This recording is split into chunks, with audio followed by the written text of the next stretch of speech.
Hello traders out there in Traderland, my name's Dez here at Grok Trade. It's Monday, June 4th, 2012. Markets in the day mix after a sharp drop off last week. We have the Dow down 0.14%, the SP down, well, not down, up, just a fraction, break even. But the NASDAQ, check this out. You have technology stocks up 0.5%, leading the markets here. So this could be a foreshadow of what is to come tomorrow. Russell's at break even. You have the banks down significantly, down almost a full percent, down 0.8%, which is telling of what might happen tomorrow. So you see that there is indecision taking place right now. Gold down, much like silver, but silver was down 0.6%. Crude oil bounces up after a sharp 3% plus sell-off on Friday. U.S. dollar down a lot, down 0.44% after a nice rally last week.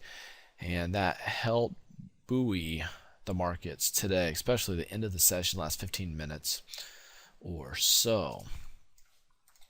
Far as macroeconomics are concerned, gang, to have the GDP at 1.9, that is a huge smack in the face, and you can't even put words to how bad that is.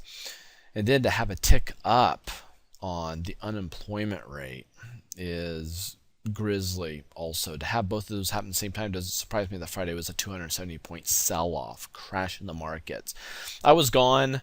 I went to the Memorial. I played 54 holes of golf in a day and a half. So in a day and a half, I played 3 rounds in 2 different states and 3 different courses. It was a magnificent time. And then went to the Memorial Tournament and got to see Tiger Woods win that. That was fun. Had my camera confiscated because I was taking pictures. I'm on Facebook. Look me up and friend me. And you'll see the picture that I got my phone confiscated on. Anyway, random thoughts. Let's get going here on the markets. The S&P came out with news here late in the day saying that there's a 1 in 3 chance that Greece will exit the Eurozone. So a 33% chance that Greece will exit the Eurozone. They're saying that this will probably happen just after their national elections, which is the middle of June, which is June 17th. The G7 to hold an emergency Eurozone talks about Spain and it being their top concern right now. And I'll tell you, I just don't know how Europe and all you users out there in Europe, I wish you the very best because you're going through some turmoil for sure. And let's see here. We have gold right now at 1618. And we have oil at $84 a barrel. $84. So here's what we're looking at on the S&P daily chart. Falling wedge. Thank you, Mark the Meerkat Suffering, for hooking us up on the weekend edition. I'm going to hit some of these myself. Falling wedge, which is more bullish than it is bearish. Zoom in so you can really see what's taking place here. Had a huge sell-off last week. Today, big drop. We come back up. We doji out after a significant drop. Point of indecision. A doji, especially with a long lower shadow, shows a big chance of a pop taking place. If we do pop and break this upper trend line, expect a nice little breakout to commence. However, here's the big problem. Look at this trend line, this big dark blue one. If we come across, bring in some data back here in April. This is April. If you want to draw this line, it's April 2011, and then we go over here to July 2011. We come over here to this swing low, which puts us about January 2012, and then this swing low, which is May 2012, and we broke that on Friday. Now zooming back in, we broke it on Friday. That's going to act as resistance. We have the 200-day moving average that could act as resistance. So going into tomorrow and Tuesday, if we blast up here through all those resistance points, there is a decent chance that we could get a rally here, but it's all contingent on what the news brings us out there in Europe. So all eyes are on that. Now, but the underlying issue that we're dealing with here in the economy cannot be ignored.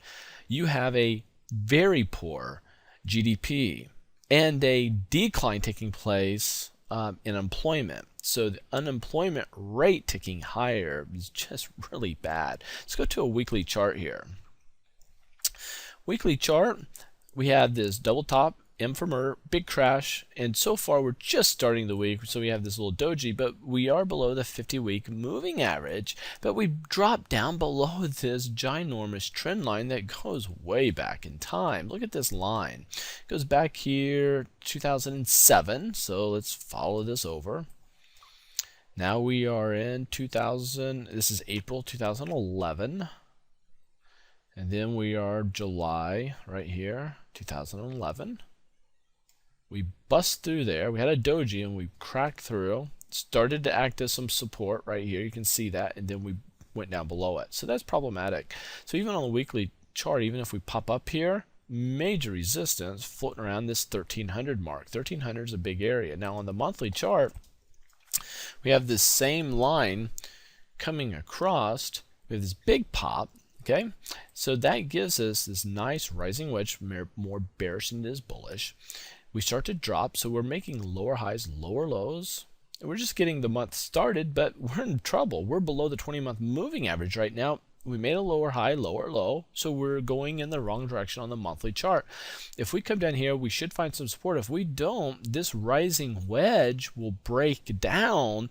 And wow, we're talking several months of heartache. We know May was, June's already starting that way. It could be one of these type of legs right here, or gulp. It could be one of these legs right here, dropping down, breaking down on this big rising wedge. If I go to the NASDAQ, now NASDAQ on the monthly chart is at a support area. It's a rising wedge, nonetheless, very bearish, but it's at a support area. Finding support at the rising 20-month moving average, a major trend line coming down, going back in time, and this one going back to 2009 coming higher. Major support, so a real decent chance of a pop. On the weekly chart, we're starting out the week with some nice bullish activity, almost hammer-like at the rising 50-week moving average after an extended drop. So we have some support here. So for the weekly, we could pop. On the daily, we actually ended the day bullish. And we do it with a tick just above the 200-day moving average and giving us a hammer at an extended low. So we have some opportunity for technicals to catch on fire and get a nice run that could last for a while. However, if the technicals fail and we see a sell-off in technicals, that will pull the rest of the markets down below major resistance points and below those support areas that will be obvious out there in the markets. And if those get cracked, woo, could get nasty and fairly fast. Anyway, we've got some mentorships coming up. Gang, quit trading out there by yourselves. You need formalized trading education. Hook up with us, make the decision, say, I want to do this. We have some coming up. Hey, first time and probably the only time we're going to do this, but we're doing a 2-for-1 in Vegas, live mentoring. We are the fee is the online fee. The tuition is the online tuition fee, but you're getting the live version, and it's a 2-for-1 the last week in June. So it's in essence me paying for your hotel and paying for your airline. Come out and join us. You'll have a great time. Take care and safe trading to you. It's good to be back.